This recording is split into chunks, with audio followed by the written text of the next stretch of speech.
Air India एक्सप्रेसनं Pune Abu Dhabi थेट उड्डाण सेवा सुरू केली आहे। त्यामुळे पुणे विमानतळाच्या आंतरराष्ट्रीय कनेक्टिव्हिटीला आणखी एक महत्त्वाचा टप्पा गाठून दिला आहे। शहराच्या वाढत्या जागतिक संपर्काच्या मागणीला प्रतिसाद देत सुरू करण्यात आलेली ही सेवा दर मंगळवार, गुरुवार आणि शनिवार या दिवशी रात्री 9:10 पुण्याहून अबुधाबीकडे रवाना होणार।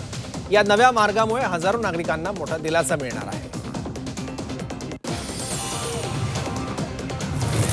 संभाजीनगरातून पकडलेल्या बोगस आयएस महिला अधिकारी प्रकरणाची अधिक माहिती समोर आली आहे। बोगस आयएस कल्पना भागवतने पैसे घेतलेल्या लोकांच्या यादीत खासदार नागेश आष्टीकर यांचंही नाव आहे।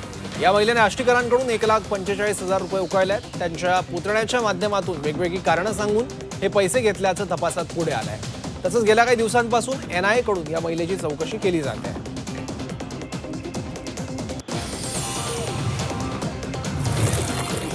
नागपूरच्या कामठी नगर परिषद निवडणुकीत बोगस मतदारावरून राजकारण चांगलंच तापलंय।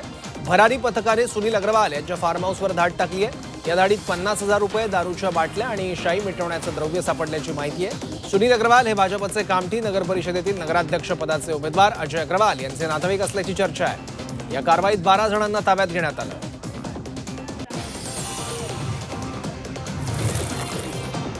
पेठनगरमधील नौपारा भागात घराला भीषण आग लागली। अग्निशमन दलाच्या गाड्या घटनास्थळी दाखल झाल्यात। सध्या अग्निशमन दलाकडून आगीवर नियंत्रण मिळवण्याचे प्रयत्न सुरू आहेत।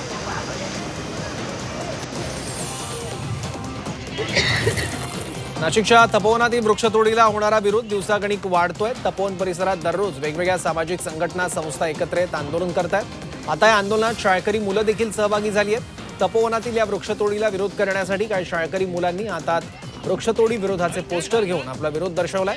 त्यामुळे प्रशासनासमोरील अडचणी देखील वाढल्या आहेत।